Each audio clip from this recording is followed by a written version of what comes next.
si l'on parlait de ce que l'on ne s'est jamais dit? Arracher la parole au silence. Alors que le soleil se lève sur le jardin de mes peurs, de l'ignorance. Illuminer les coins obscurs du labyrinthe de ma liberté. Si maman m'avait dit. Bonjour amis du jour, bonsoir amis du soir, c'est Diane Audrey, bienvenue sur mon podcast Si maman m'avait dit, un podcast qui nous invite à nous découvrir et à nous connecter à l'essentiel. Je crois que nous avons tous eu ce moment où on aurait aimé que maman nous dise ce petit quelque chose. Quand bientôt depuis 3 mois, c'est l'ONG Free Press Unlimited qui nous accompagne et qui nous permet justement de réaliser ce podcast. C'est une ONG qui souhaite à sa manière participer à la réponse de l'Afrique face au Covid, face à la Covid-19. Et je tiens une fois de plus, ainsi qu'Herman et toute l'équipe du podcast, à les remercier. De ce fait, comme toujours, je vous raconte les mêmes histoires, on vous raconte les mêmes histoires, avec un bonus à la fin de chaque épisode, un échange entre Herman et le docteur Steve Moukam. Comme toujours, pour rappel, vous pouvez soutenir le podcast sur la plateforme Tipeee en tapant dans la barre de recherche Si maman m'avait dit, mais pas de panique, je partage toujours le lien dans la présentation du podcast. Celui-ci est disponible sur toutes les plateformes Google, Spotify, Apple et la plateforme Anchor. Et puis petite surprise, avec la participation de l'équipe, on est maintenant sur YouTube. Est-ce que ce n'est pas super? Mon invité aujourd'hui est Jessica. Bonjour Jessica. Bonjour Diane Audrey. Comment ça va? Ça va tout doux. Alors comme toujours, la première question que je pose à mes invités est de savoir qu'est-ce que tu aurais aimé que ta maman te dise. Ce que j'aurais aimé que ma maman me dise, Diane, c'est que la vie d'un être humain lui appartient et il ne faut jamais se donner, confier en fait sa vie à quelqu'un. Il faut être capable de se battre pour ce qu'on souhaite et s'en donner les moyens, quoi qu'il nous en coûte en fait, parce que c'est ça en fait le challenge de la vie. D'accord. Alors, à quel moment de ta vie tu t'es dit ça? Quand elle est partie, plus précisément. Elle est partie quand? Il y a 6 ans de cela. Voilà, un 8 juillet 2015. Voilà. Ah, il y a quasiment 6 ans. 6 ans. Quasiment jour pour jour. Qu'est-ce que le départ de ta mère t'a fait réaliser? Le départ de ma mère m'a fait réaliser en fait que il ne faut pas compter sur quelqu'un, c'est tout. Il faut être capable de s'assumer soi-même, en fait. Et que tout le monde qui est autour de toi n'est pas forcément ton ami. C'est pas parce que quelqu'un te dit bonjour ou bonsoir, qu'il rit avec toi, qu'il est forcément un allié. Voilà. C'est par rapport à l'expérience de ta mère ou c'est par rapport à ce que toi tu as vécu après son décès? Tu t'es rendu compte que les gens de ton entourage n'étaient pas peut-être là pour toi, ou tu as juste vu ta mère à l'approche de son décès être seule? Les deux, en fait. Les deux.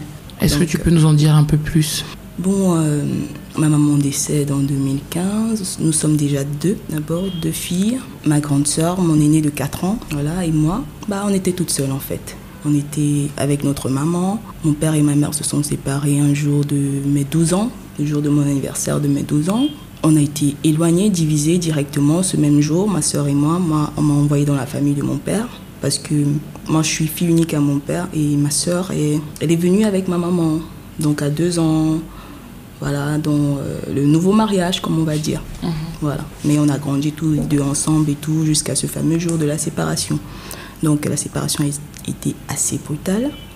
Il a déjà fallu que je m'y adapte. Et puis après, de but au blanc, après quelques années de souffrance avec elle et tout, voilà, on s'est rendu compte que la plupart des personnes autour de nous avaient abandonnés en fait.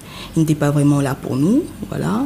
On se gérait tout seul. Ma mère avait une expression, elle nous disait « Nous ne sommes que 3, comptons sur nous 3 et personne d'autre ». Voilà. Et c'est vraiment vers la fin, parce que là, elle était déjà malade, ça n'allait pas, elle saignait beaucoup, donc on a dû lui faire une ablation de l'utérus qui n'a pas fonctionné parce que c'est le lendemain en fait qu'elle a rendu l'âme. Voilà. Après que j'ai passé toute la nuit avec elle et tout, voilà. Et comme si ça ne suffisait pas, comme on dit dans la tradition africaine, on s'est rendu compte que c'était notre famille qui nous a d'abord affligés le plus. Donc on s'est d'abord senti orphelin le même jour, directement. Donc orpheline, je veux dire. La famille de maman déjà, sans compter la famille de nos pères respectifs, c'est rien en fait. C'est rien, je dis c'est rien parce que chacun pense à soi et je n'ai jamais ressenti en fait cette attention qui devait être portée peut-être à nous et tout. Le côté famille, j'ai jamais vraiment ressenti ça sincèrement. Du côté de ta famille maternelle. Oui. Tu disais il y a un poids qui était affligé. Qu'est-ce que ça veut dire? C'est finalement le fait de se dire que le fait que ta mère avait dans une société déjà 2 enfants de 2 pères différents et que le mariage s'arrêtait, on lui renvoyait l'image que c'était elle le problème. Déjà à la base, voilà. Parce que aujourd'hui assez grande, je me rends compte tout simplement que l'histoire de mon père et de ma mère, c'était pas une histoire de manque d'amour, mais c'était, on va dire, une histoire où ils ont trop écouté l'entourage. Ils se sont pas recentrés sur eux-mêmes en fait, sur leur couple, sur leur vie, sur leur famille. Ils se sont beaucoup laissés offusquer chacun écoutait un peu. Voilà. L'environnement des autres et tout. Donc finalement, il y a une déchirure assez brutale. Comment tu t'en es rendu compte? Je me suis rendu compte progressivement. J'étais déjà d'abord toute jeune, mais j'ai toujours été assez éveillée en fait. J'ai toujours été assez éveillée au point où, ce qu'on me disait constamment dans la famille, c'était tu peux pas faire comme ta sœur, tu peux pas faire comme ta grande sœur. Pourquoi tu peux pas être assez calme comme ta sœur? Pourquoi tu peux pas faire comme elle? Pourquoi ça? Pourquoi si? Donc, en fait, moi, j'étais toujours assez mouvementée, quelqu'un qui cherche, qui demande, qui pose des questions à tout bout de champ. Et je voyais directement la différence. Parce que quand l'amour régnait et tout, les choses étaient plus calmes. On se comprenait, on se parlait, on se causait. Il y avait une certaine harmonie. Mais avec le temps, les choses se sont complètement dégradées, on va dire. Parce que à peine papa essaye de briser, comme on dit au quartier, et que tout plein d'histoires commencent, il devient brutal, il devient violent. On passe des nuits blanches à ne pas dormir à la maison à cause des bagarres de papa et de maman. Des fois, les oncles qui s'ajoutent. Le traumatisme était un peu compliqué à gérer. Voilà. Ici, en Afrique, on ne connaît pas ça, en fait. On va se dire ça clairement, c'est que quand tu dis à quelqu'un que tu es un peu traumatisé, genre tu n'arrives pas à écrire à l'école parce que tu te rappelles de tout ce que tu as vécu dans la nuit, on ne peut pas te comprendre, en fait on ne te comprend pas. Tout simplement on se dit, ce sont les choses qui arrivent, pourquoi tu en fais tout un drame? Mais que ce soit récurrent, consécutif et qu'à la fin, tu vives avec ta grand-mère qui te dit chaque jour avant de t'endormir que ta maman, c'est pas une bonne personne, tu ne dois pas lui ressembler, tu ne dois pas faire comme elle a fait, tu dois rien faire qui lui ressemble en fait, et pourtant tu es la chair de sa chair, le sang de son sang. C'est un peu comme si on te gommait une partie de ton être en fait. Ta grand-mère maternelle ou paternelle? Maternelle. Quand tu partais en vacances avec chez elle ou tu vivais chez elle? On va dire dans ma vie, j'ai vécu 70% de ma vie avec ma grand-mère paternelle parce que mon père n'avait pas les moyens. À peine je nais, à peine il perd son premier boulot de comptable. Alors il a changé complètement de secteur d'activité. Il était passionné par le journalisme. C'est là où il s'y est mis. Voilà, au point d'être journaliste d'investigation. Voilà, donc il a eu beaucoup de problèmes au Cameroun où il a été obligé de s'en aller vers l'extérieur, où il y est depuis plus de 5 ans maintenant. Mais pour tout te dire, Diane Audrey, on n'a pas plus de contact que ça. Voilà, donc ça change presque rien. Beaucoup se seraient dit qu'on pourrait se causer par WhatsApp. Il y a tellement de façons de parler à distance à quelqu'un, de garder les liens, que ne pas l'avoir avec papa, c'est en fait juste une confirmation en fait, de ce que j'ai pensé à un moment. Qu'est-ce que tu as pensé à un moment? J'ai pensé à un moment que, et je continue de le penser, il faut le dire, c'est que en fait, je ressemble tellement à ma maman que des fois, quand mon papa me regarde, je ressens en lui, en son regard et même en ses gestes, ce petit hic. Je sais pas. Donc un peu comme s'il me reversait toutes les fautes que ma maman a commises. Est-ce que tu penses que ta maman a commis des fautes? Est-ce que tu les connais, ces fautes, et tu penses que oui? Je peux dire que chacun a commis des fautes. Voilà. Aujourd'hui, en tant qu'adulte, en tant que mère, en tant que femme, je me dis, les fautes, les erreurs sont naturelles. Ça arrive à tout le monde. Voilà, mais on ne devrait pas s'attarder sur le négatif, en fait. On devrait s'attarder sur le positif, ce qui nous fait évoluer, avancer. Voilà, moi, ma façon de voir. Ça, c'est ce que tu penses aujourd'hui. Voilà, aujourd'hui. Mais toi, ton toi petit, à 12 ans, quand tes parents se séparent, c'est peut-être pas ce que tu pensais. Oui. Quel souvenir tu as de ta vie de tes 0 ans à tes 12 ans? Comme je te disais, donc je reviens au niveau, je te disais que j'ai passé près de 70% de ma vie avec ma grand-maman parce que mon père n'avait pas les moyens en fait. Donc c'était du genre, quand ça va pas, on est chez mamie, quand ça va, on est ensemble, quand ça va pas, on est chez mamie. Bon. Avec ta mère et ton autre soeur? Voilà. Donc quand ça allait un peu, on était ensemble dans la maison. Mais quand ça n'allait pas, moi, on m'envoyait chez ma mamie ou avec ma soeur par exemple. Voilà. Et ta mère était où? Elle restait avec mon père dans leur appart, dans leur studio, chez eux. Voilà. Parce que bon, il fallait faire face à la situation. Vous habitiez où? Ça, c'est un peu drôle parce que on a toujours habité dans des endroits assez difficiles. Assez difficiles, voilà. Voilà, je suis née à Yaoundé, j'ai grandi à Yaoundé jusqu'à un certain âge, avant de continuer mes études et tout, et maintenant de m'installer à Douala. On habitait à Yaoundé au niveau de Mimboman, voilà, plus précisément. Et ta grand-mère paternelle habitait où? Toujours à Yaoundé, Yaoundé aussi. Donc on était pratiquement dans le même quartier. Donc elle était à Imombo et nous on était à Mimboman, donc on était toujours dans les environs en fait. On n'était jamais très loin d'elle, autour de 2 ou 3 quartiers de distance à chaque fois. Donc pour dire, ma famille paternelle est à moitié musulmane, parce que nous sommes Bamoun, Bagam et je suis Fambeti du côté de maman. Donc on a été élevés dans une tradition musulmane en majorité, sauf que c'est de mon arrière-grand-père que nous sommes devenus chrétiens, parce que c'est lui qui est sorti un peu, mais ses frères, beaucoup d'hommes de la famille sont restés musulmans. Donc c'est une tradition, c'est une famille, c'est comme ça que nous sommes, et c'est l'une des plus rares familles de l'Afrique où on s'entend très bien en fait. Malgré ce côté de différence là, c'est naturel, voilà. Et puis on s'entend très bien. De ce côté-là, ça va, du côté de la famille de papa et tout ça. Voilà, on était éduqués dans le respect, dans le calme, on ne dit pas trop ça, on connaît des limites, voilà. On ne fait pas ceci comme ça, on fait ceci comme ça et tout. Et comment était ton enfance? C'est-à-dire que quand tu disais de 0 à 12 ans, comment était ta vie, ta relation avec ta sœur, ta relation avec ta mère, ta relation avec ton père? Comment c'est ta vie pour comprendre après ce qui se passe quand il y a cette cassure à tes 12 ans? Là, je me recentre un peu. Voilà, avec papa, c'était fusionnel. C'était l'amour de ma vie, on va le dire tout simplement. C'était un amour fou, voilà, au point où je voyais aucune de ses erreurs en fait directement.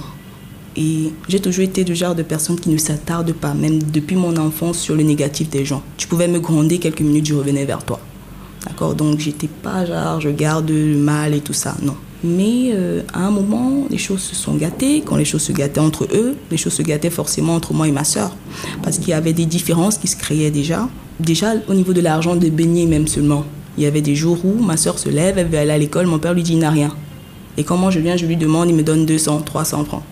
Tu vois, déjà là, ça pose un problème. Parce que quand vous allez dans la même école, dans le même lycée, et que ta grande sœur avec laquelle tu dors sur le même lit n'a pas d'argent de beignet et que toi, tu as de l'argent de beignet, c'est un problème. Voilà, parce qu'elle ne va pas te le dire là maintenant parce que ce n'est pas de ta faute. Mais quelque part dans vos relations, il y aura un problème. Il y aura des moments où elle sera un peu nerveuse. Elle va te poser des questions dont tu n'as même pas les réponses, en fait. Mais toi, juste, tu sais, quand tu as donné l'argent des beignets, tu te rends pas compte, en fait, de la grandeur, de ce que ça représente pour elle de ne pas en avoir eu. Voilà, donc... Et qu'est-ce que ta mère disait face à ça? Face à ça, ma mère elle était du genre, voilà, ma fille n'a pas eu d'argent des beignets.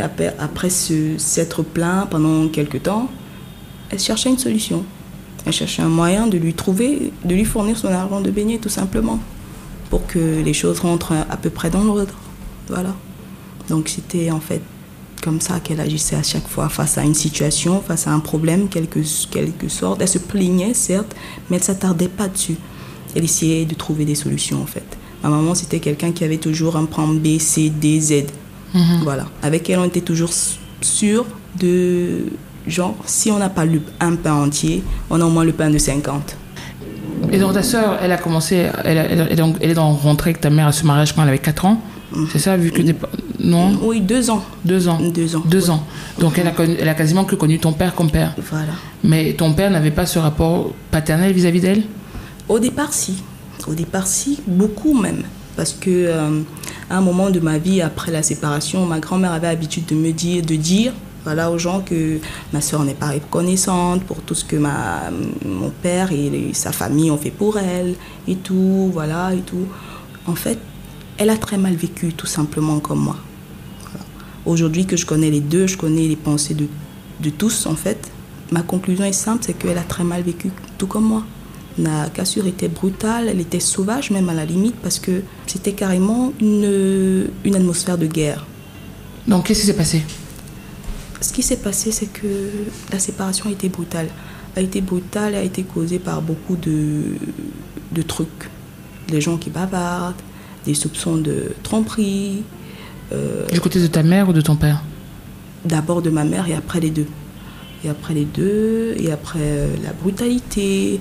Donc, le papa qui devient super violent, des exagérations et tout ce que ça comporte. Voilà, des conséquences de part et d'autre, en fait, qui ont fait que... Avec ma maman, les choses se sont détériorées parce qu'elle essayait de couvrir ma soeur du mieux qu'elle pouvait. Et du côté de mon papa, il essayait aussi de me tirer un peu de son côté. Il faut dire les choses telles qu'elles sont. Donc, à un moment, je me rendais compte que, voilà, il y avait une sorte de camp à la maison. On était déjà 2 camps à la maison. Le camp de ma soeur et de ma maman et mon camp et celui de papa. Voilà. Et moi, entre les deux, j'étais toujours celle qui essayait de tirer un peu les autres vers les autres, qui a toujours essayé de penser à la réconciliation, à un rêve de ce que les choses peuvent redevenir comme avant, avec la joie et tout ce que ça comporte. Mais bon, j'ai pas trop eu ce que je attendais, en fait. Et puis avec le temps, je me suis rendu compte que c'est pas possible, c'est encore mieux d'être seul et en paix que d'être nombreux et mal. D'accord. Est-ce que la séparation de tes parents est uniquement liée au point que tu as listé ? Et quand tu parles de brutal, en quoi ça a été brutal ? Parce que finalement, vous, en tant qu'enfant, vous n'avez peut-être pas vent de cette cuisine interne qu'ils peuvent avoir en tant que couple. Comment s'est présentée la brutalité face à des enfants de 12 et 16 ans ? La brutalité était tout simple, c'est que papa tapait sur maman, tout simplement. Il y a des moments où ils sortaient ensemble, en amoureux, et puis ils revenaient en chamaillerie, et puis ça finissait par des bagarres qui ne sont interminables tout au long de la nuit, et puis nous étions dedans. Tu pouvais pas, tu essayais de tirer papa de ton côté, on essayait tant mieux. En fait, tu avais nos forces et de cet âge-là de séparer les deux. Donc imaginez donc 2 filles en train de chercher à séparer un père et une mère qui se bagarrent, par exemple. Voilà, au point où les couteaux sortent souvent. Hein. Voilà, on essaye de chercher le téléphone qui a été jeté de l'autre côté pour appeler un oncle, d'accord, pour qu'il vienne nous aider, par exemple. Donc voilà, en fait, comment ça se passait. Et encore pire, là où les choses ont commencé à vraiment dégénérer, c'était quand il y a eu un choc. C'était... papa et maman, ils sont allés à l'église un dimanche matin. Voilà. On ne sommes pas partis parce qu'il n'y avait pas assez d'agents de taxi pour que tous partent. Voilà. Et comme ils avaient tous deux des responsabilités à l'église, maman qui était diacre, lui qui était... comment on dit, candidat ancien de l'église et tout ça. Donc ils avaient des responsabilités ce dimanche-là. Ils arrivent et ils ne sont même pas allés à l'église. On reste à la maison vers 13h. On voit les gens arriver en pleurs, donc genre comme s'il y a un deuil carrément. Et puis on retrouve notre maman presque nue, avec un pagne, accompagnée par une de ses marraines de l'église. Voilà. Qu'est-ce qui s'est passé ? Ils sont sortis du taxi, le temps de marcher jusqu'à l'église. Il y a eu un souci, papa a commencé à poser des questions. Maman lui a dit, c'est pas le moment, d'accord ? Laisse qu'on finisse l'église et puis on rentre à la maison. Et puis la bagarre a commencé, il a déshabillé devant l'église. Donc imagine un peu la scène pour nous, des enfants. Et puis les gens qui viennent à la maison essayent de calmer la chose. Mais finalement, ça se calme pas, ça dégénère encore plus au point où le frère de maman arrive tout en colère, d'accord ? Après avoir écouté ce qui s'est passé, il ramasse un couteau, il dit, bon... Dans ce cas, je vais te poignarder et puis on en passe. Donc il y avait des scènes de ce genre qui étaient très très récurrentes en fait. Très très récurrentes au point où on n'arrivait plus à dormir, ma soeur et moi en fait. C'était dans ces moments-là où on se resserrait encore un peu les coudes parce qu'on se disait, c'est nous qui en souffrons des deux. On est dans la même chambre, quand on rentre là-dedans et puis on essaie de... On se regardait et puis on comprenait toutes les deux qu'on en souffre. Et puis bon, on ne peut rien faire. Moi, par contre, j'avais chez ma grand-mère qui était un peu comme un endroit de repos, bien qu'elle-même, elle était Margaret Thatcher, parce que c'est comme ça qu'on l'a appelée. Voilà. Mais bon, c'était quand même un endroit où je pouvais dormir sans bruit, où je pouvais manger à ma faim. Qu'est-ce que cette grand-mère disait à ce fils fait, pour une femme qui a grandi dans la culture musulmane, les offenses ce que ma mère pouvait considérer comme des offenses n'étaient sûrement pas pour elle des offenses complètement, en fait.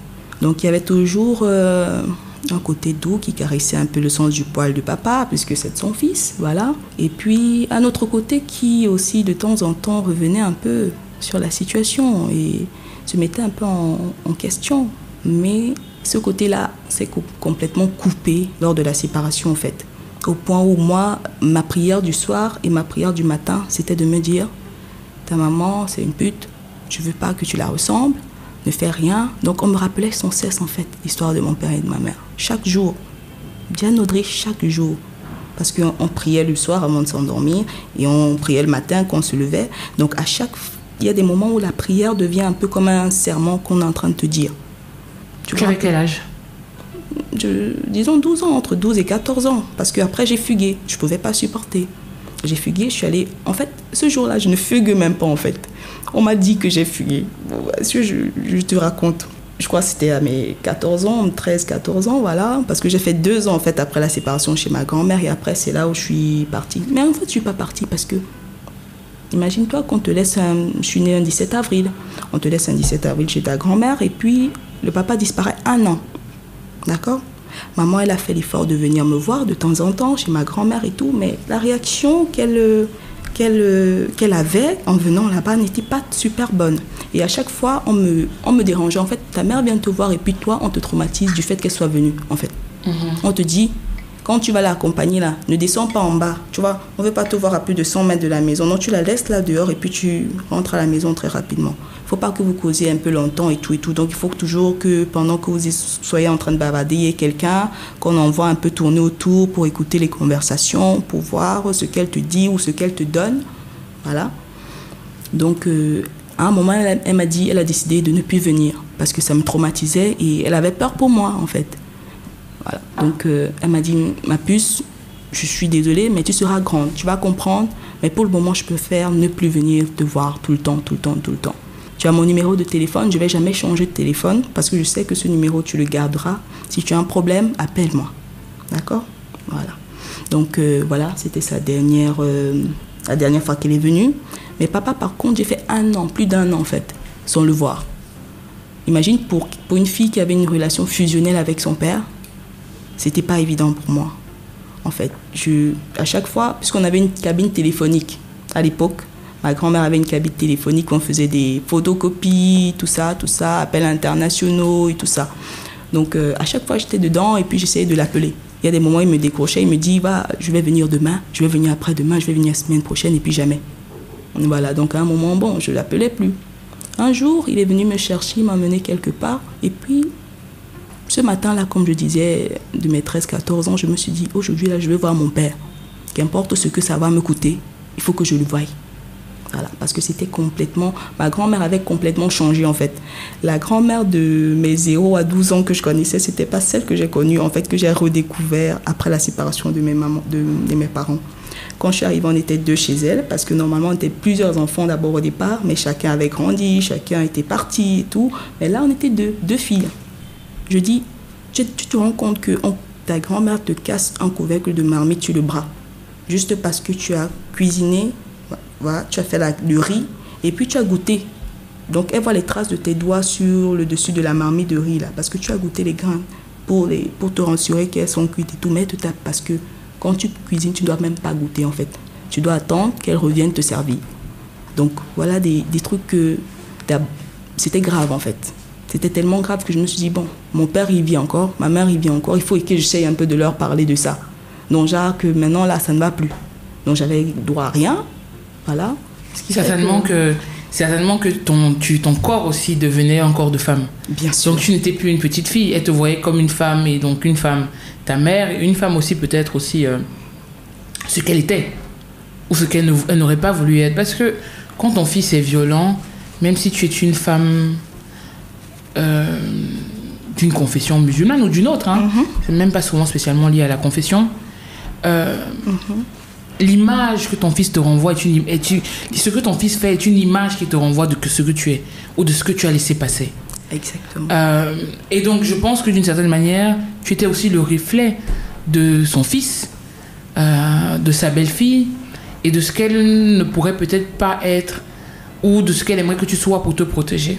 C'est tellement compliqué, souvent, nos histoires familiales chez nous en Afrique. Donc, tu décides donc un jour de partir voir ton père. Voilà. Je décide un jour, je vais voir mon papa, voilà. Je pars de la maison, je devais avoir un cours de répétition, voilà. À cet âge-là, j'étais déjà capable de faire des plans, mais des plans de A à Z, quoi. Parce que je savais que j'avais pas le droit de ne pas être à la maison à une certaine heure. On sortait du lycée à 15h30, je devais être à la maison à 15h45. Si 16h me trouvait à la porte de la maison, c'était genre, tu viens d'où? Tu as causé avec qui? Il y a des élèves qui sont rentrés là, je leur ai demandé quelle classe ils sont, ils m'ont dit qu'ils sont de 5e. Pourquoi c'est la 5e 2 qui est restée et que la 5e 4 est sortie? Donc tu as toutes sortes de questions en fait où tu te demandes même comment répondre en fait. Au point où tu ne veux pas mentir, mais à un moment tu es obligé de mentir parce que tu te rends compte que c'est ce qu'elle veut entendre. Parce que tu dis, on a eu un cours, ça a un peu mis plus long que prévu, voilà. Tout ce que tu pourras dire n'aura pas de sens en fait. On va toujours te trouver une raison pour te dire A ou te dire B ou te dire C. Voilà, ce jour je me lève, donc j'y vais. J'avais un cours où je ne suis pas partie. Je me suis dit, bon, je vais là-bas et puis de ce que je vais avoir là-bas, je vais savoir quoi faire de ma journée. Quand j'arrive, c'était en fait chez la grande sœur de sa femme du moment, voilà.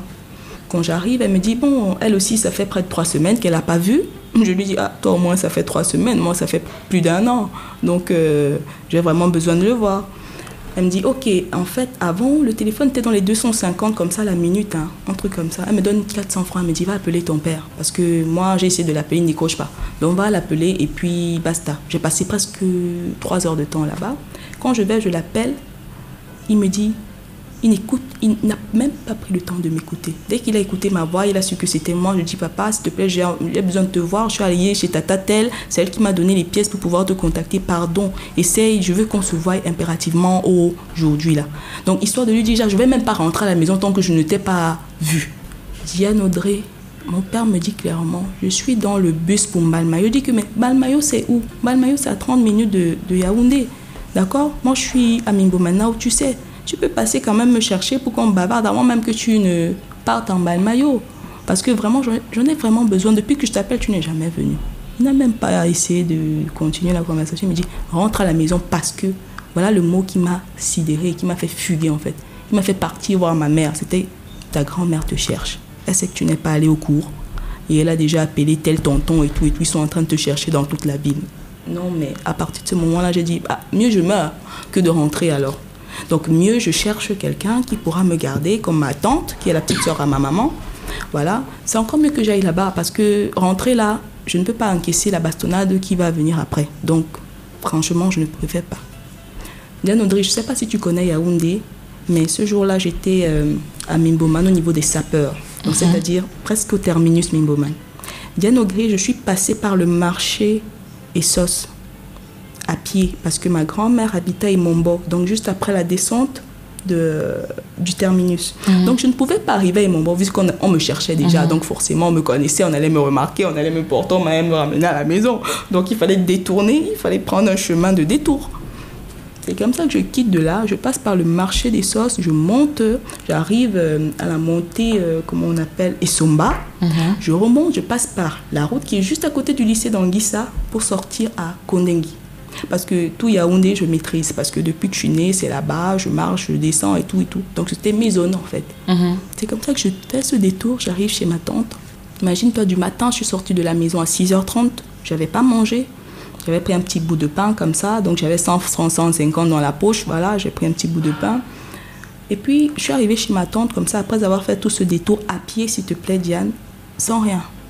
Donc j'arrive et tout, je me place en bas, je sonne parce que c'est un étage, elle vit en haut et tout. Je sonne.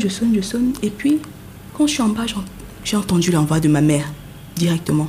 Dès que j'entends la voix de ma mère, mes nièces elles viennent là, elles regardent pour regarder qui sonne en fait, pour pouvoir descendre, ouvrir. Elle me dit, Jessica, c'est toi? Pap, je me suis évanouie direct. Donc quand j'ouvre les yeux après, je suis dans la chambre, ma mère est à côté, c'est les pleurs et c'est tout ce que tu peux imaginer, tout ça.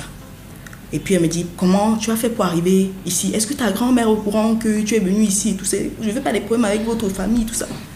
Je dis à ma mère, maman, si tu oses me renvoyer là-bas, sache que tu m'as perdu. Non, comme je te dis là. Donc, parce qu'en fait, je me suis rendu compte qu'il fallait vraiment que je m'exprime. C'était au niveau où je ne pouvais plus tout garder pour moi, en fait. Je dis, non, maman, tu me renvoies là-bas, tu vas me perdre. Parce que déjà que je ne vois pas papa, si toi aussi je reste loin de toi, ça ne va pas aller, sincèrement. C'est là où le mari de ma petite tante lui dit, quand un enfant arrive à te dire des choses comme ça, fais très attention. D'accord? Alors, garde-la d'abord quelques temps, au moins quelques jours, le temps qu'on essaie de contacter la famille de son papa pour savoir ce qui s'est réellement passé. Papa, j'ai dormi tranquillement, mes pieds, ils étaient enflés, grave. J'ai dormi, on m'a fait un petit massage, j'avais l'eau chaude et tout ça là, j'ai dormi. Le lendemain matin, c'était pas de tout repos en fait. Parce que les appels, les trucs et tout, voilà, on l'a appelé, on lui a dit comment. Donc on a organisé toute une histoire. Quand on appelait ma maman, c'était pour lui dire qu'en fait, elle venait me voir souvent à l'école pour m'inciter à fuguer, en fait. Pour me montrer que j'étais pas bien, en fait, pour me faire partir de chez ma grand-mère. Et pourtant, j'avais jamais vu ma maman avant ça. Donc, toute une histoire c'est faite au point où mon petit oncle, en fait, l'oncle chez qui j'étais là et tout, m'a dit, bon, tu sais quoi, Jessica, ce qu'on va faire, c'est quoi? C'est que tu vas avec ta maman voir ton papa. Parce que cette affaire, c'est entre ton père et ta mère. Ta grand-mère, normalement, ne devrait pas avoir trop son mot à dire là-dedans, en fait. Donc, allez d'abord essayer de causer et tout, et puis on verra. Quitte à ce que je te garde ici pour le reste de l'école, il n'y a pas de problème. Il me dit, ok, on va. Diane Audrey, on arrive, on s'est rencontrés quelque part vers la pharmacie française, à la Poste nationale. Je dis, c'était autre chose en fait. Moi, je pensais à autre chose, mais c'était autre chose en fait. Quand on partait de la maison, on était sûr que ça va tellement bien se passer que les choses vont un peu rentrer dans l'ordre quelque part. Mais non. On est arrivé quelques temps avant papa. Quand il arrive, il garde sa voiture, il entre dans le restaurant. À peine, il ne veut même pas s'asseoir en fait. Il me dit, lève-toi, on va. Je lui dis, mais qu'est-ce qui s'est passé? On disait qu'on allait causer et tout. Il me dit, non, j'ai rien à causer et tout. Tu te lèves, tu vas. C'est quand ma mère lui dit, mais c'est pas comme ça. On risque de perdre cet enfant finalement. Parce que mon papa, il s'appelle Hilaire. Mais Hilaire, on risque de perdre cet enfant si tu continues comme ça et tout ça. Il dit, j'en ai rien à faire. D'accord? Comme elle est partie de chez sa grand-mère pour venir chez toi là et tout, si elle ne rentre pas tout de suite, qu'elle m'oublie, vous m'oubliez en fait. Je suis plus ton père et tout, tu vas rester chez ta mère et tu m'oublies. Ou encore tu rentres avec moi tout de suite et puis on va voir comment on va s'arranger. C'est là où ma maman lui dit, jamais. C'est moi qui ai mis mon enfant au monde. Je ne vois pas pourquoi, dans cet état, je dois encore la laisser chez ta grand-mère. Ça va. Si c'est comme ça que tu prends la chose, il n'y a pas de souci. Je vais essayer de me battre pour m'en sortir de moi-même. Tac. Tiraillement, donc j'étais au milieu. On tirait une main, on tirait l'autre main. Un peu comme l'affaire de la Bible où le roi Salomon a dit, vous savez quoi, vous les deux mères de l'enfant, coupez l'enfant en deux alors.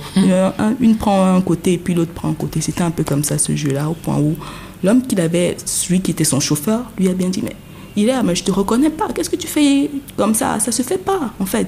Mais en plus on est devant les gens, on est en public, on est venu là pour causer. Toi-même tu m'as dit qu'on venait là pour causer, mais là tu ne causes pas. Tu n'as même pas pris une minute pour écouter, d'accord? Mais pourquoi tu réagis comme ça et tout? Il n'y avait rien à dire. Il a démarré, il est parti. Et puis quelques jours plus tard, on a appelé ma mère de venir chercher mes affaires dans des sacs plastiques, tu vois, un peu les sacs là comme ça et tout. On avait rempli un peu les choses. Et puis on lui a donné. On a dit, bon, ça va, comme l'enfant est parti, tu as fait à ce qu'elle parte, parce que tu es venu la monter à l'école et tout. Donc, l'affaire était toute conclue, en fait. On n'avait plus rien à dire. Mais bon, en ce moment-là, je me suis dit, bon, ma maman a dit, bon, on va s'en sortir, d'accord? Alors, on va pas mourir. On vivait chez la petite soeur de ma mère qu'elle avait élevée à l'avance. Donc, elle avait trouvé l'époux et tout, donc... Imagine un peu ce retour à la base où vous êtes dans une chambre avec ta mère, toi et ta mère et tout, avec les enfants de ta tante et tout, vous vivez là. Il y avait aussi sa première fille, ta soeur? Oui, bien sûr, elle vivait là. Donc c'est comme ça que je me rends compte qu'en fait, je suis tombée sur ma maman en direct et tout, je lui parle et tout. Ça devient superbe. Sincèrement, Diane, j'ai vécu en ce moment-là les meilleurs mois. Après plus de 2 ans de souffrance, en fait. Les meilleurs mois de ma vie. Tout simplement parce que retrouver ma maman, retrouver ma soeur, c'était quelque chose de génial. Et je les ai vécues. Et puis à partir de ce moment, je me suis dit, j'assume. J'assume, quitte à être mal avec ma grand-mère et avec mon père, je préfère avoir le cœur tranquille en fait. Voilà, on déménage de là quelques mois plus tard. Voilà, on prend un petit studio, voilà, une petite maison, 2 chambres, salon et tout, voilà. On y va avec ma maman et ma soeur. C'est là-bas qu'on commence à vivre et tout va de bon train. Je faisais 5e à l'époque, je me souviens, et j'avais fait le concours d'une école, comment on dit, confessionnelle, voilà, à Yaoundé. Et j'étais sortie la seule, j'étais le seul nom en fait dans la liste des admis, dans le concours d'entrée. Voilà. Et pourtant, je n'avais même pas pu récupérer mon bulletin de fin de 5e. Hein. Mais dès que j'ai fait le concours, je suis sortie la seule. Parce que quand ma mère est venue m'inscrire, le principal était tellement ébloui. Il me dit, c'est la bande des échoués là que tu viens inscrire dans mon école et tout. C'est pas que ça va me baisser le taux de réussite et tout ça. Ma maman dit non, tout au contraire.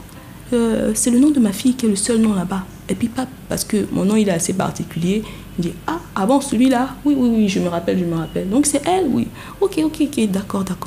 Et puis il lui a enlevé 5 000 francs dans les frais en fait, juste parce que j'étais la seule à avoir réussi le concours en ce moment-là. Donc pour elle c'était super. Elle me dit mais je savais vraiment pas qu'un jour tu pouvais vraiment casser la baraque comme ça. Et tout. Je lui dis maman, c'est pas une affaire que je ne peux pas en fait, mais c'est que quand je suis pas bien dans ma tête, je peux rien faire en fait. Et puis elle m'a compris. Ma maman m'a toujours compris en un clic. Je sais pas pourquoi en fait. C'est comme ça que bon, tout commence à aller un peu mieux. Sauf que, quelque part, l'ombre de papa reste. L'ombre de papa reste. Comment il reste ? Ça me fait souffrir de ne pas l'avoir près de moi, de ne même pas pouvoir l'appeler parce qu'il s'est éloigné de moi. Il m'a dit, tu m'oublies. Si je vais avec ta maman, tu m'oublies. Donc, déjà, j'ai peur même de le contacter pour ce qu'il va dire, s'il va se le prendre bien ou mal. Mais à un moment, il me dit, bon, moi, je vais l'appeler, d'accord ? Si toi, tu ne veux pas l'appeler, tu as encore peur, moi, je vais l'appeler parce qu'il faut vraiment que vous causez au moins. Elle appelle et tout.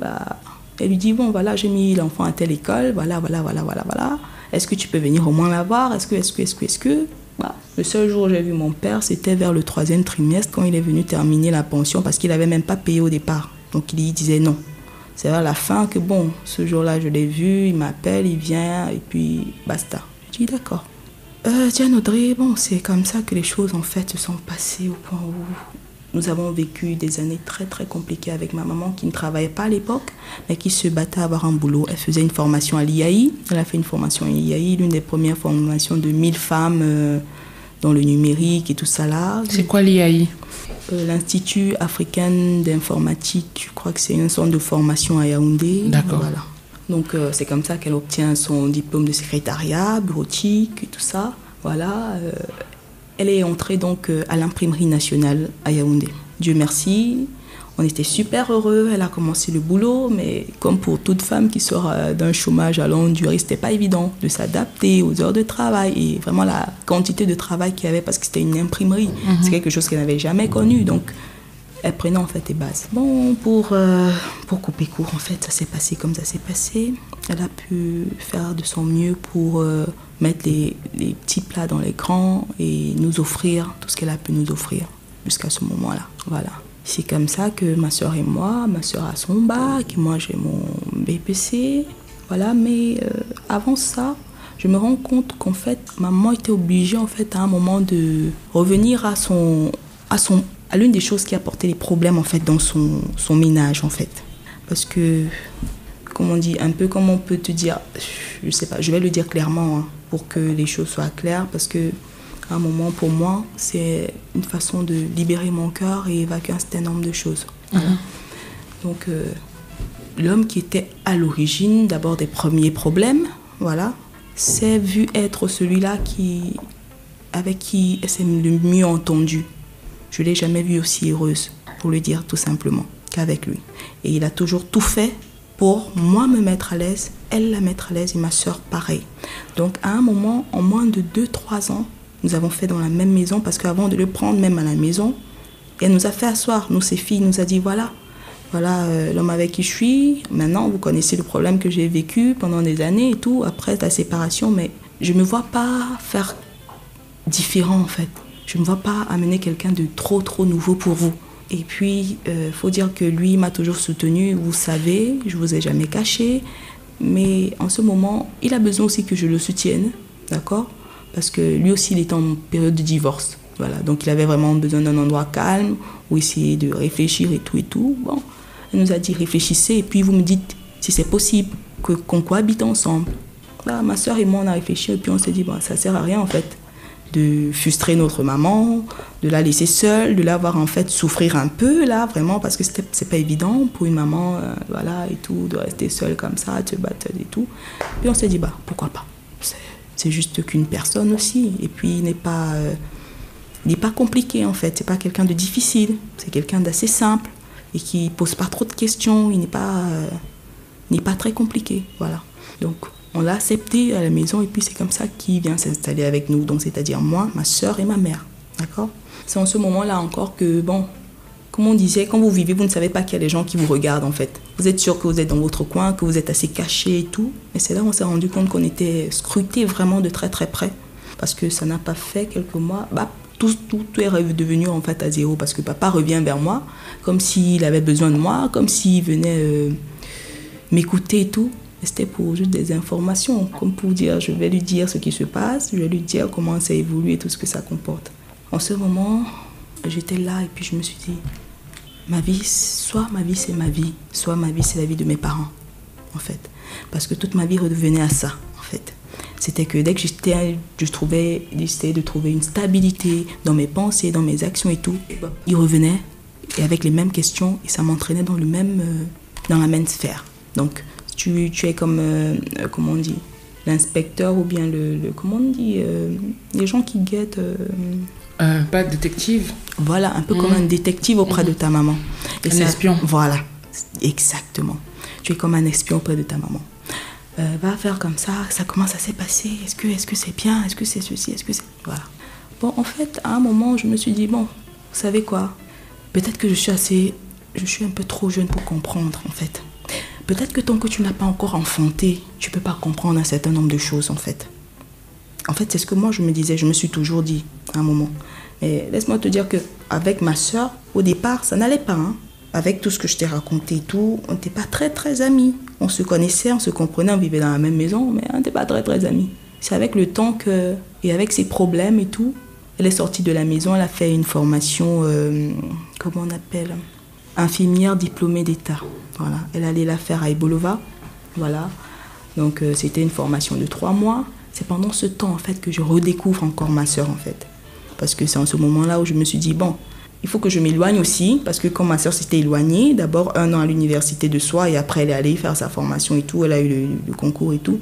Je me suis dit, il faut aussi peut-être que je m'éloigne pour comprendre un certain nombre de choses. Donc m'éloigner tant du côté paternel que du côté maternel, pour trouver en fait un centre qui me soit propre, quelque chose qui me reflète plus.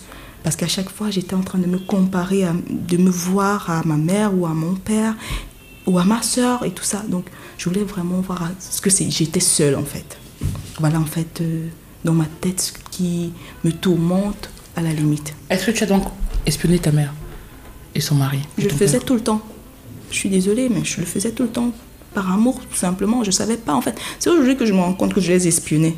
Mais avant, pour moi, c'était tout naturel. C'était de répondre aux questions que mon père me posait. Et quelles ont été les répercussions de tout ça?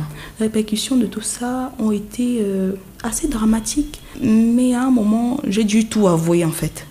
Pour essayer de laver mon cœur, de ne pas m'en vouloir, en fait. J'ai dû tout avouer à un moment à ma maman. Donc, genre, quand il me pose des questions, je reviens et puis je dis à ma maman que j'ai vu papa aujourd'hui et puis il m'a posé tel nombre de questions. Celle-ci, j'y ai répondu, celle-là, j'y ai pas répondu. Donc, toi-même, tu vois comment. Quels ont été les retours dramatiques? Les retours dramatiques, c'est juste que, à un moment, ça a un peu explosé parce que tu peux pas... La rage de quelqu'un déjà qui avait déjà l'instinct brutal, d'accord, lors de la séparation, savoir que la même personne est avec sa femme parce qu'il n'était pas encore divorcé.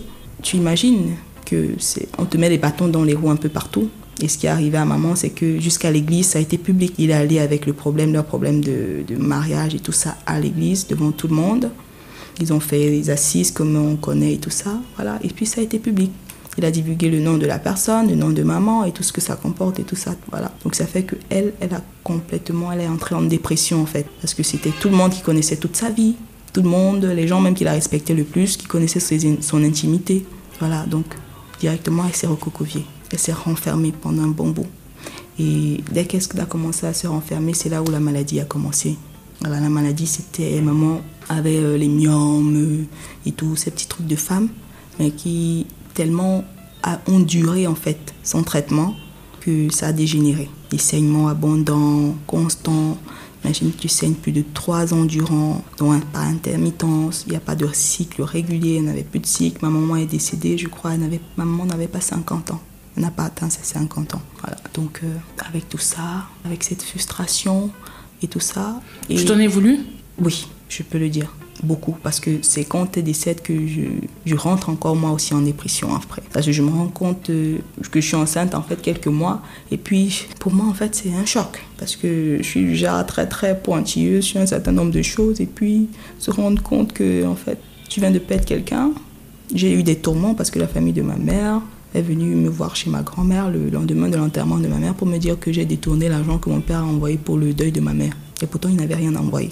Vous comprenez un peu un truc incompréhensible en fait. Que l'aîné de la famille de ta maman, plus la dernière que ta maman a élevée, viennent dans la famille de ton père des années après, qui ne sont pas venus. Quand il y avait les problèmes, ils ne sont pas venus. Hein. Aucune famille n'a cherché à faire les assises, comme on dit souvent, pour régler les problèmes de couple. Hein. Non, chacun lavait les mains. Chacun racontait ses choses à distance, mais jamais quelqu'un n'a fait une assise pour dire, essayons de parler ouvertement. Donc... Pourquoi tu es retournée chez ta grand-mère? Parce que tu parles de ta grand-mère paternelle. Oui. Tu es retournée chez elle, pourquoi? Après tout ça déjà, parce que premièrement, il n'y avait pas les moyens, pour le dire tout simplement. Il a fallu que j'aille étudier, il a fallu que j'évolue, parce que quand j'ai eu BPC général, comme on dit le BPC, j'ai eu le BPC, et puis je suis allée en technique, j'ai fait G3 avant. Donc, ce qui fait que c'était pas évident. Pour faire déjà le concours pour le lycée technique industriel de Yaoundé, c'était compliqué, c'était pas évident. Donc, il a fallu que j'appelle le papa et qu'il m'a donné. Parce que pour lui, c'était toujours une affaire, en fait. Sa relation avec moi a toujours été affaire action, conséquence, réaction. Donc, condition, en fait. Je fais ça pour toi si toi, tu fais ça pour moi, en fait. Je fais ça pour toi si toi, tu fais ça pour moi. Donc, je paye ton entrée. Et puis, ton entrée à l'école. Je fais ceci pour toi si tu rentres chez ta grand-mère. Tu vois un peu? Voilà, ça a toujours été ça. Donc, moi, quand je regarde, j'essaie de voir... de peser le pour et le contre. Maman qui ne touche pas 120 000 francs, il touche à peine 90 000, 100 000 à certains mois. Il faut payer une maison de 50 à 60 000 francs. Il faut manger. Il faut payer l'école de ma soeur. Je me dis, bon, c'est super lourd pour elle, en fait. Depuis que j'ai 14 ans, je sais me débrouiller de moi-même. Je sais chercher à vendre des trucs. Avec maman, on avait toujours un petit business en cours. Soit les yaourts, soit le foléré, soit les croquettes, soit les arachides, soit les beignets. On avait toujours quelque chose qu'on faisait parce qu'il fallait toujours qu'on ait un minimum pour pouvoir se déplacer, pour pouvoir ne pas commander en fait. Être digne. Voilà. Donc c'est comme ça qu'on a toujours évolué. Et à partir de ce moment-là, je me suis dit, bon, quand je faisais mes petits commerces, je me retrouvais avec un 15 000 francs à la fin du mois, d'accord, dans mes mains. Et puis je n'avais plus besoin de demander à maman, j'ai besoin de serviettes hygiéniques, j'ai besoin de ceci, j'ai besoin de cela. Et puis je me suis dit, bon, entre-temps, 15 000 c'est bien beau, c'est bon pour mes besoins personnels. Mais pour l'école, c'est encore plus compliqué. Donc je repars donc vers le papa qui me donne la condition d'aller chez ma grand-mère, si je veux qu'il s'occupe de moi. Voilà. Donc c'est comme ça que je suis obligée de repartir. Et comment ça se passe avec ta grand-mère? Comment ça se passe avec ma grand-mère? Ce qui se passe avec ma grand-mère, c'est qu'elle est la même. Mamie, c'est mamie, on ne la change pas, on la prend comme elle est et on vit avec elle. D'accord? Donc c'est qu'elle est la même personne, mais moi, c'est mon comportement vis-à-vis d'elle qui a changé parce que je connais déjà mes limites en fait. Je me suis rendu compte de comment est-ce que je me faisais utiliser quelque part. Parce que c'était toujours comme ça. Les choses que je n'arrivais pas à dire à papa, il passait par elle pour me poser les questions. Donc finalement, je me suis rendu compte que bon, comme je t'ai dit avant, je me suis dit, ça suffit. Je ne suis plus au milieu de vos affaires. Je ne réponds plus à personne concernant l'autre. Tout ce que je fais, c'est ce qui me concerne, moi. C'est tout. Donc voilà, je change de comportement avec grand-mère. Et puis, ce qu'il faudrait rajouter, c'est que c'est là où je me rends compte d'un certain nombre de choses. De comment est-ce que j'aurais pu réagir avant et tout. Et je me rends compte en fait que c'est là où ma soeur commence à avoir ce remords en fait contre mon père, je sais pas, ce sentiment en fait de détachement envers lui. Parce que À cette période, tu as quel âge et à quel âge? Je vais dire dans les 17 ans. D'accord, et donc ta sœur, Oui, oui. elle avait 4 ans de plus que 4 toi. ans de plus que moi. Oui, donc elle était plutôt dans le 20-21 ans. Voilà.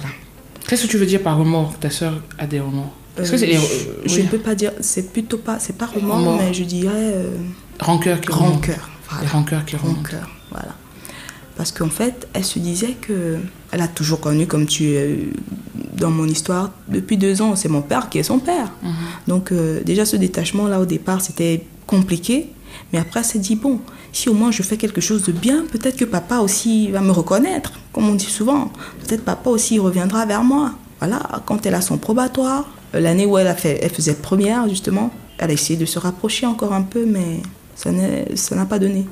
La preuve, c'est quoi? C'est qu'en décembre, papa appelle, maman, il lui dit, il veut me voir. On est dans quel quartier? Parce qu'il ne savait même pas où on vivait, en fait. On s'est caché vraiment de tout le monde, en fait. Pour vivre tous les trois, tranquilles, toutes les trois, en fait. Ma mère, moi et ma soeur, tranquilles. Après, il lui dit, tu es dans quel quartier? Tout, je veux voir ma fille. Il dit, ah bon? C'est aujourd'hui que tu veux voir? Ok, il n'y a pas de souci, on est à tel endroit. Et tout, il dit, ok. Dis-lui que je serai devant les impôts, parce qu'on était à Ekounou, en fait. Il dit, je serai devant les impôts, Ekounou, qu'elle me retrouve là dans 1 heure. Je dis, ok. C'est comme ça que je monte. J'arrive, je retrouve papa et tout, avec sa nouvelle femme. Et puis il me dit, bon, elle est venue me voir et tout, et que bon, voilà un téléphone, il me laisse un téléphone à l'époque. Imagine un enfant de mon âge, un téléphone, il y avait encore les petits Nokia et tout. J'étais toute excitée, j'étais contente et tout. Il me donne 10 000 francs avec le téléphone, il me dit, bon, vas-y, c'est ton Noël.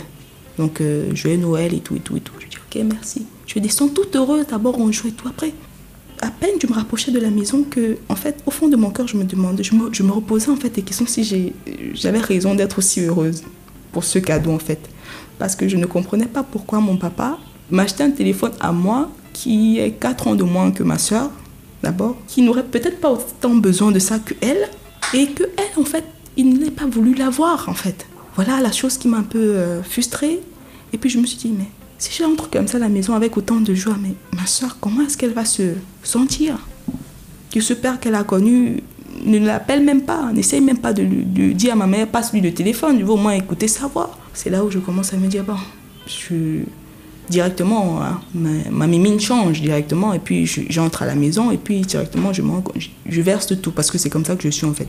Je déverse tout à ma mère, je lui dis, bon, voilà ce qu'il m'a donné, voilà.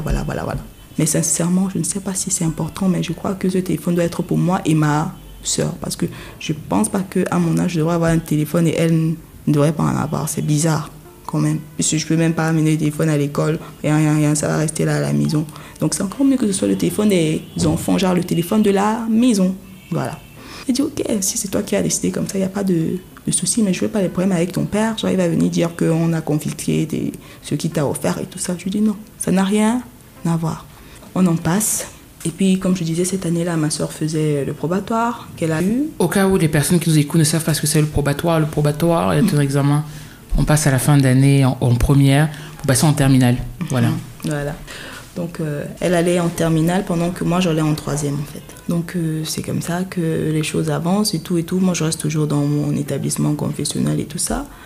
Et puis, à un moment, voilà, je crois que oui, c'était en classe de seconde. Oui, j'ai fait 2 fois la 3e, en fait. J'ai redoublé la 3e.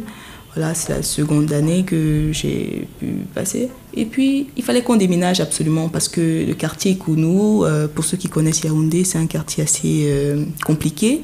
Et vu qu'on était 2 filles, déjà adolescentes à notre maman, d'accord ? Voilà, c'est là où le compagnon de maman se dit, bon, c'est pas très sécurisant pour des filles de votre âge d'être dans ce secteur. C'est compliqué, c'est difficile et tout. Mais moi, j'étais super garçon manqué en fait, parce que moi, j'étais toujours en 4e, je me suis complètement coupé les cheveux, d'accord ? Donc, j'étais l'off red dingue de Diams et tout. Donc, j'étais moi dans ma vibe de tout ça et tout. Ça me faisait oublier, je dansais, je faisais tout ce que je pouvais faire en fait, pour ne pas réfléchir, pour ne pas penser à toutes ces situations. Là. Voilà, c'est à ce moment-là qu'on déménage dans de là pour se retrouver de l'autre côté de la ville, dans un quartier où on connaît presque personne, toujours pour essayer de s'éloigner un peu. On va à Damas, complètement à l'opposé, quoi. On va à Damas et puis la vie continue et puis je me ressens une nouvelle joie de vivre. Bizarrement, je me sens heureuse et puis c'est à partir de ce moment-là que je découvre en fait mes capacités. Parce que quand je pars du lycée technique, quand je pars de l'autre truc, voilà, du lycée de Mimboman, voilà, parce que c'est là-bas que j'étais, pour aller maintenant au collège, là, et tout, j'ai fait 2 ans. Maintenant, je pars à l'autre collège, qui est la Rosière Collège, maintenant à Damas, qui était complètement un nouvel espace, différent des lycées que j'avais connus à l'époque, un collège assez vraiment VIP, qu'on peut le dire et tout. Ça m'a donné en fait une nouvelle vision de la vie. Ça m'a permis de comprendre qu'en fait, il ne faut pas trop s'attarder sur ce qui est difficile à avaler, en fait, qui est compliqué, qui est négatif, parce que tout le monde a ce côté-là, en fait. Mais la vie est faite de ça. Donc, j'ai cherché à voler de mes propres ailes, essayer de me distancer un peu, essayer de découvrir ce dont j'étais capable de moi-même. Parce que déjà, ma soeur n'était plus à la maison, elle avait eu son bac, elle était allée, comme je t'ai dit, faire 1 an à Soie, et après 1 an à Soie, elle est allée pour sa formation d'infirmière diplômée d'État. Formation qui devait durer 3 ans. Voilà. Donc, moi, pendant les 3 ans, je pars de 2e année de 3e, et là, je me retrouve en seconde. Voilà. Et seconde, donc, comme j'ai dit, je prends le BPC. Quand je veux faire le BPC, je tombe sur un problème où il fallait continuer à payer l'école et tout ça, là et tout. On appelait papa, parce que là, il y avait une urgence et tout. Le compagnon de maman n'avait plus assez, parce que c'était un collège qui coûtait assez cher. Voilà, donc, quand on appelle papa, il dit, OK, si vous avez besoin de moi, d'accord. Il vient, il paye, donc, comment on dit, les frais, parce qu'il fallait terminer la dernière tranche pour pouvoir payer les frais d'examen, en fait. Donc, c'est là où il débarque dans mon établissement pour la première fois. Il va avoir le principal, il se présente, il fait le boucan et tout. Il dit, il raconte toute mon histoire, en fait. Donc, imagine dans un établissement où personne ne te connaît, ton papa vient un bonjour, il raconte toute l'histoire de A à Z. Comment tu vis avec sa femme, qui est ceci, qui est cela, et tout ça, là, et tout. Ça commence à me donner les gros nerfs et tout. Et puis je me dis, bon, là, j'ai plus rien compris, en fait. Je me suis demandé s'il faisait ça pour moi, ou il faisait ça pour lui, ou bien à quoi est-ce que ça servait, en fait, de raconter tout ça et tout. Pas pour rappeler à ta mère, entre guillemets, l'espèce qu'elle est, peut-être. Ramener toujours à un niveau un peu plus bas que terre. Voilà, donc, voilà, on sort de là, et tout, on se dit au revoir, et tout. Ah bah, il part, tout simplement. Tout simplement, il part. On s'appelle plus pendant un bon bout. Parce que, bon, moi, j'ai décidé de vivre de mon côté. Entre-temps, ça faisait 1 an que j'étais amie avec... en fait, une amie de ma grande sœur est devenue subitement mon amie, en fait.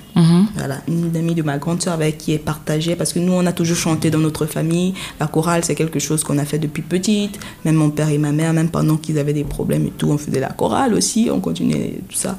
Donc, ce qui fait que, bon, avec cette amie-là, Arlie, voilà, quand j'essaie donc de m'éloigner des 2 familles, c'est vers elle que je vais. Parce qu'elle avait un appart et tout. Voilà, elle était assez grande, elle avait l'âge de ma soeur. Et on la connaissait déjà dans les 2 familles. Donc, je me dis, bon, quoi de mieux que de vivre avec quelqu'un qu'on connaît de 2 familles, mais qui n'est pas forcément lié aux 2 et qui ne doit rien à personne. Voilà. Donc, c'est comme ça que je commence à vivre avec Arlie quelques mois. Ma 2e année de 3e, parce que, en fait, je me rends compte, en fait, que j'ai raté ma première année de 3e. C'est pas parce que je connaissais pas, en fait, quelque chose, en fait. C'est que cette année-là, j'étais, en fait, tiraillée, troublée, embrouillée.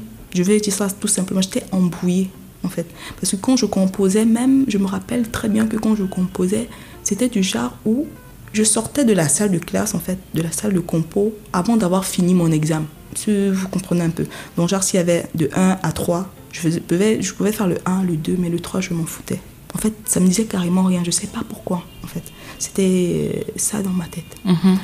Et puis bon, un moment, bon, la 2e année donc, que je l'ai, voilà, je l'ai comme ça, après avoir vécu avec Arlie tout au long de l'année en fait. Je suis partie de la maison peut-être au début du 1er trimestre.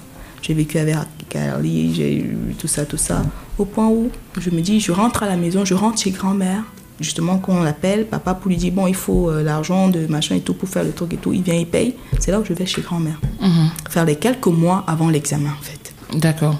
Je fais les quelques mois avant l'examen et tout. J'ai l'examen, le BPC. Et puis après, je dis à papa, bon, je ne vais plus faire le général. Vous savez que déjà, à la base, 6e, je voulais faire première année. Parce que ma première, comment on dit, mon métier de rêve quand j'étais petite, c'était ingénieur en audiovisuel. Je ne sais pas comment ça s'était passé dans ma tête, parce que peut-être on avait une cabine téléphonique et tout ça. Je me disais deux choses, ingénieur en audiovisuel ou ingénieur en télécommunication. Parce que j'adorais tout ce qui était appareil. Quand on me donnait un cadeau, même mes fils, ils font ça, ils dévissent tout et puis ils revissent encore tout. Voilà, donc j'ai toujours aimé bidouiller un peu de partout et tout, voilà. Donc c'est là où je dis à papa, bon voilà ce que je peux faire et tout. Je me rends compte aujourd'hui que je ne peux plus faire électronique parce que déjà je suis pas assez forte en mathématiques et tout ça, ça me bourre la tête, je comprends presque rien. Mais je me suis trouvée en fait dans toutes ces douleurs-là, j'écrivais. Je suis quelqu'un que j'ai beaucoup écrit, j'ai beaucoup aimé l'écrit et quand j'écris ça me permet de souffler, ça me permet d'évacuer mes tensions et tout ça. Donc j'écrivais beaucoup, toutes mes histoires, tout ce que je pensais, tout ce que je ressentais et tout ça là. J'avais beaucoup des petits cahiers, des petits livres et tout un peu de partout. Voilà, donc ce qui fait que bon, à cette époque-là, voilà, j'écris, j'essaie de me recentrer et tout, voilà. Je fais le concours, mon papa me dit, ok, dans ce cas, tu veux faire quoi comme technique, quoi, et tout, tu veux aller en technique, qu'est-ce que tu veux faire finalement? Je dis, bon, je vais faire quelques recherches, mais je pense que si je ne fais pas comptabilité comme toi, au départ, parce que mon père a d'abord fait comptabilité au départ, et c'est après qu'il s'est complètement changé, il est allé dans le journalisme. Si je ne fais pas comptabilité comme toi, je préfère faire commerce parce que du côté du langage, je m'en sors très bien. Et déjà, je commençais, comme je te dis, quand je vendais mes petits trucs et tout, j'étais très bonne là-dedans. Donc, comment dire, relation client et moi, ça fonctionne. Donc, j'ai toujours pu avoir ce que je veux face à un client, en fait. Donc, c'est là où je me dis, bon, je réfléchis bien, puis je me dis, et c'est Harley qui m'ouvre les yeux, il me dit, bah, tu es très bonne là-dedans, pourquoi tu ne fais pas G3? Parce que G3, c'est commercial et tout. Ça peut te permettre d'ouvrir beaucoup de possibilités, ça peut te donner beaucoup de possibilités plus tard et tout. Et c'est ce que tu finis par faire. C'est ce que et tu as ton bac, voilà. G3. Et ensuite, après le bac, qu'est-ce que tu fais? Après le bac, en fait, tout était pause. Bon, pour dire déjà, il faut déjà mettre une petite pause, c'est que c'est en seconde que j'ai mon premier garçon, mon premier enfant. Voilà. C'est dans la classe de seconde que j'ai mon premier enfant parce que quand j'entre en seconde direct et tout, il y a encore une cassure du côté de mamie. Parce qu'après les quelques mois que j'avais fait, j'avais eu mon BPC là-bas et tout. Je me disais que bon, les choses allaient changer. Puis j'étais venue avec une nouvelle dynamique et tout. Et je suis venue lui dire, bon, tu sais quoi, moi, les affaires de papa et maman, là, je ne veux plus en entendre parler. Ce que je veux, c'est vivre ma vie tranquillement. Donc, s'il te plaît, permets-moi de le faire posément. Elle me dit, ok. Non, mais oh, ça s'est pas très bien passé parce qu'on ne s'est pas vraiment compris, mais on a fait ça, quoi. On a fait ça, on est resté ensemble je suis restée avec ma grand-mère pendant un certain moment, mais à un moment, je lui ai dit, tu sais, maman, parce qu'elle me disait, la nouvelle version de serment qu'elle me donnait en ce moment-là, c'était, il faut oublier ta mère, il faut oublier tes parents. Vis pour toi-même, d'accord? Et reste là avec moi, tout simplement. Et tu demandais d'oublier tes parents? Oui, de me considérer comme un enfant orphelin, en fait, qui n'a pas de père, qui n'a pas de mère et qui cherche à vivre sa vie, tout simplement. Et ça, c'est quelque chose que j'ai jamais pu faire, en fait. J'ai jamais pu oublier ma mère, j'ai jamais pu oublier mon père, j'ai jamais pu me détacher d'eux. J'avais toujours besoin d'eux dans tout ce que je faisais. Donc, conclusion, je me dis, bon, tu sais quoi, je préfère rentrer chez maman là, parce que là, ça va recommencer. On va recommencer encore au truc de la première fois et tout. Et après, on va dire encore que j'ai fugué. Donc, pour ne pas dire que j'ai fugué, pour ne pas dire que j'ai un problème, mamie, j'ai pas de problème avec toi. Je préfère soit être avec mon père, soit être avec ma mère. D'accord? Donc, si tu peux appeler même papa et que tu essaies de lui dire, ça peut aller. Donc, ils viennent qu'on en parle et puis qu'on trouve une solution. Là-bas, il n'a pas voulu en parler, déjà. Il m'a dit que... Il n'a pas voulu en parler, il n'est pas tranquille, il ne peut pas vivre avec un enfant pour le moment, il n'a pas les pieds sur terre, donc je n'ai qu'à rester avec ma grand-mère. C'est tout ce qu'il peut me proposer. Voilà. Bon, ce que je n'ai pas accepté, je me suis dit, ma maman est seule à la maison, ma soeur n'était plus là, elle était poussée 3 ans ailleurs et tout. Je me suis dit, bon, pourquoi pas rentrer, donc rester chez maman. Mamie, je vais venir te voir de temps en temps, on n'a pas de problème, toi et moi, donc les week-ends, je suis avec toi et tout, mais je pense que ce serait mieux pour moi de rester avec... maman pour le moment. Voilà, c'est comme ça que je repars donc chez maman. Donc j'ai fait pendant des années ce ping-pong. En fait. Partir de là pour aller chez là, partir de là pour aller chez là. Bon, pour finir, c'est là-bas que je termine. Je suis chez maman. On est là, on évolue, on fait ce qu'on a à faire et tout. Bon, je tombe enceinte. De qui, de quoi, comment? Comment, voilà. C'est ça le premier truc. Première chose, c'est que personnellement, moi, je me sens différente en fait. Dans tout ce que je faisais, je me sentais toujours différente. Je sentais que j'avais quelque chose de particulier, je sentais que j'avais quelque chose à faire. J'ai toujours eu ce 6e sens qui me disait que j'ai quelque chose à accomplir, quelque part. Des fois, je me dis, il faut que j'écrive un livre. J'ai créé un livre sur ma vie, sur mon vécu et tout. Des fois, je me dis, bon, peut-être que c'est dans autre chose, dans le social et tout ce que ça comporte. Voilà, mais je me suis toujours dit ça. En ce moment, donc, en train de réfléchir dans ce côté-là, je me dis, bon, peut-être qu'en étant maman, ça me permettra un peu de comprendre ce que j'ai vécu ou bien ce que je continue de vivre. Donc, c'était un choix, voilà, d'être maman. Voilà, ça, c'était un choix particulier qui a été un truc lourd à porter. Voilà, parce que quand j'annonce à ma mère que je suis enceinte, elle me dit, ça, tu m'as tuée. Tu m'as tuée parce que la famille de ton père, après ce qu'ils font déjà, là, ils vont me découper une fois. Donc moi, je suis sûre que là, il faut même plus que je sorte, il faut que j'évite de sortir parce que là, je suis morte. Je lui ai dit, non, t'inquiète pas, moi-même, je vais leur dire. Tu as compris, tu n'as rien à voir là-dedans. Elle me dit non, et tout. Maintenant, pour dire aussi quelque part, j'ai eu peur. Voilà, j'ai eu peur à un moment et puis c'est à 7 mois de grossesse. Et s'il te plaît, mon papa a perdu un enfant avec son ex, sa femme de l'époque là et tout, que bon, un tour, je me dis bon, je prends mon courage à deux mains. Voilà. Je n'ai pas pu lui dire en face parce que j'étais allée lui dire mes condoléances pour la disparition de l'enfant. Et puis, tac, je lui dis après, je lui envoie un SMS, lui dire que je suis enceinte. Bonjour papa, je suis enceinte de 7 mois et tout. Il me dit quoi? Enceinte? Et c'est pas d'1 mois, pas de 2 mois. Tu me dis quand tu es enceinte de 7 mois? Je dis oui, parce que j'avais peur de ta réaction. Je me disais, dès que tu vas savoir ça, tu vas débarquer et faire ce que je sais pas trop quoi. Bon, moi, j'ai pensé enceinte. Il me dit de qui? Ça a commencé comment et tout. Je lui donne un nom. D'accord? Parce qu'il m'a dit de qui? Donc, tu me réponds pas à ça parce que c'était en fait comme ça qu'on avait l'habitude de fonctionner. Condition, conclusion. Condition, conclusion. D'accord? Donc, je lui dis directement le nom de la personne et puis je lui dis, bon, voilà. Mais il n'a rien à voir là-dedans, en fait. Parce que lui-même, ce n'est qu'un jeune aussi comme moi, d'accord? Qui fait son école et qui est assez brillant. Et si je l'ai choisi, parce que ça a été un choix pour moi, d'accord? Parmi tous ceux que j'avais, c'était parce que c'était quelqu'un de super intelligent, pour commencer. Quelqu'un qui n'avait pas vécu tous les traumatismes que j'avais vécu, en fait. Qui avait toute sa joie de vivre de son adolescence, de ce moment-là, et qui me permettait de savoir que tout n'est pas perdu pour moi, en fait. Alors, chers auditeurs, on va faire un petit break, le temps de donner la parole à mon collègue Herman et au docteur Steve Moukam pour parler du Covid-19. Comme vous savez, ce podcast est sponsorisé par Free Press Unlimited. Merci beaucoup Diane Audrey et bonjour chers auditeurs. Nous sommes de nouveau avec le Dr Steve Moukam où nous allons continuer de parler de la pandémie du Covid-19. Bonjour docteur. Bonjour Eman. Comment allez-vous aujourd'hui? Toujours très bien et c'est toujours un plaisir d'être avec vous pour parler du Covid-19.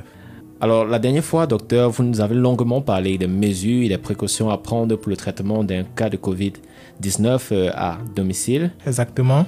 Et donc, aujourd'hui, nous allons parler de la gestion du Covid-19 au sein de nos établissements scolaires. Et qui dit école, dit enfants. Alors, docteur, les enfants risquent-ils moins de contracter Covid-19 que les adultes? Déjà, Eman, d'après les données que nous avons pu recueillir à ce jour, les enfants et les adolescents, surtout ceux de moins de 18 ans, représentent tout de même 8% des cas déclarés, ce qui n'est pas négligeable. Ils contractent généralement une forme bénigne de la maladie, c'est-à-dire avec très peu de symptômes, et peu d'entre eux en meurent par rapport à d'autres tranches d'âge. Mais des cas de maladies graves ont toutefois été signalés. Donc, ce qu'il faut comprendre, c'est que, comme les adultes, les enfants qui présentent des affections sous-jacentes ou associées, comme des enfants qui ont un diabète, des enfants qui ont un asthme ou des enfants qui ont d'autres maladies chroniques, sont plus à risque de développer une forme grave de la maladie et d'être admis en soins intensifs. Néanmoins, des études pour l'instant plus approfondies sont en cours pour évaluer le risque d'infection chez les enfants et pour mieux comprendre la transmission dans cette tranche d'âge. Donc, juste pour se résumer, Eman, on dira que, effectivement, les enfants, eux aussi, peuvent contracter le Covid-19 et même développer des formes graves, tout comme des adultes, et même en mourir. Alors, docteur, les enfants, bien qu'ils développent moins les symptômes du Covid-19, peuvent-ils transmettre le virus? On connaît mal pour le moment le rôle joué par les enfants dans la transmission du virus. Jusqu'à présent, il y a peu de cas signalés qui impliquent des enfants ou des écoles. Mais quoi qu'il en soit, le nombre réduit de cas signalés parmi le corps enseignant ou le personnel associé suggère également que la propagation du Covid dans les structures éducatives peut être limitée. Comme les enfants sont généralement atteints de façon légère avec très peu de symptômes, beaucoup de cas vont passer inaperçus. Donc c'est justement au vu de cela que des restrictions dans certains États et dans certains pays ont progressivement été levées et cela a donc permis la réouverture des écoles. Donc, juste pour ce résumé, on pourrait dire effectivement les enfants peuvent être incriminés dans la transmission du virus, mais dans les écoles et au sein du personnel d'appui de ces différentes structures ou alors de ces différents établissements, on a très peu de cas, même auprès des adultes qui y travaillent. Les enfants présentant des problèmes de santé comme l'asthme, le diabète ou l'obésité devraient-ils retourner à l'école? La question de savoir si un enfant doit aller à l'école dépend déjà de son état de santé et de la transmission au sein de sa communauté. Donc il faut comprendre que si on est dans une communauté où la transmission est très importante, on saurait le conseil de retourner à l'école. Mais ce qu'il faut également noter, c'est que des mesures de protection doivent être mises en place par les différents établissements, les écoles, pour réduire le risque de transmission. Bien que les données actuelles suggèrent que le risque de forme grave chez les enfants est globalement plus faible que chez les adultes, des précautions doivent néanmoins être prises, toujours dans le but de réduire l'infection chez les enfants, mais également chez les adultes. D'après également les données actuelles, des personnes qui présentent des affections associées ou des maladies respiratoires chroniques comme l'asthme par exemple, une obésité, un diabète ou même un cancer ont plus de risques de développer une forme grave de la maladie et de mourir que des personnes sans autre problème de santé. Cela semble également le cas pour les enfants, mais plus d'informations sont toujours en cours d'expérimentation et plus d'informations sont nécessaires. Les enseignants et les autres membres du personnel scolaire ayant des problèmes de santé devraient-ils revenir à l'école? Alors, Eman, les adultes de 60 ans et plus, ou même les personnes qui présentent des affections, comme je l'ai déjà dit, présentent plus de risques de tomber gravement malade et de mourir. Donc, la décision de revenir dans un environnement d'enseignement dépend de chaque personne. Mais cette décision doit tenir compte des tendances locales de la maladie ainsi que des mesures mises en place dans les écoles pour pouvoir éviter toute nouvelle propagation. Parlant de mesures, docteur, quels sont les moyens de lutte contre COVID-19 à préparer et à mettre en place dans les écoles? Déjà, plusieurs actions et conditions doivent être passées en revue et mises en place dans le but toujours de prévenir l'apparition et la propagation du COVID-19 dans les écoles. Déjà, il faut tenir compte de l'âge et de la capacité des élèves à comprendre et à respecter les mesures mises en place. On comprend très bien qu'un enfant de 5 ans ne comprendra pas de la même manière qu'un enfant de 15 ans ou de 16 ans. Les jeunes enfants peuvent avoir des difficultés à respecter la bonne distance physique ou alors à utiliser des masques comme il convient. Donc à l'école, il faut le maintien d'une distance d'au moins 1 mètre entre les bureaux des élèves, un lavage des mains fréquent et le respect de l'hygiène. Le port de masque qui lui ici doit être adapté à l'âge et également préconiser le nettoyage de l'environnement. Les écoles, quant à elles, devraient penser à sensibiliser le personnel, sensibiliser les élèves aux mesures de prévention du COVID-19 et d'établir également un programme de nettoyage quotidien et de désinfection de l'environnement scolaire, des installations et des surfaces qui sont fréquemment touchées. Il faudra également penser à un dépistage et à une prise en charge des élèves, des enseignants et des autres membres du personnel de l'école lorsqu'ils sont malades. Maintenir une distanciation physique en dehors des salles de classe. Ceci vraiment dans la mesure du possible parce que quelquefois sur le terrain c'est assez difficile. Utiliser aussi l'apprentissage à distance quand cela est possible pour ainsi limiter la propagation du virus. Voilà donc Eman quelques recommandations que nous pouvons citer pour lutter contre le COVID-19 en milieu scolaire. Merci Dr Steve pour toutes ces précisions. Nous vous remercions une fois de plus d'avoir accepté notre invitation. C'est moi qui vous remercie, Eman. Alors chers auditeurs, nous vous donnons rendez-vous au prochain épisode de Si Maman m'avait dit pour parler cette fois de la vaccination contre la COVID-19 avec la participation de notre partenaire Free Press Unlimited. D'ici là, on vous dit à bientôt.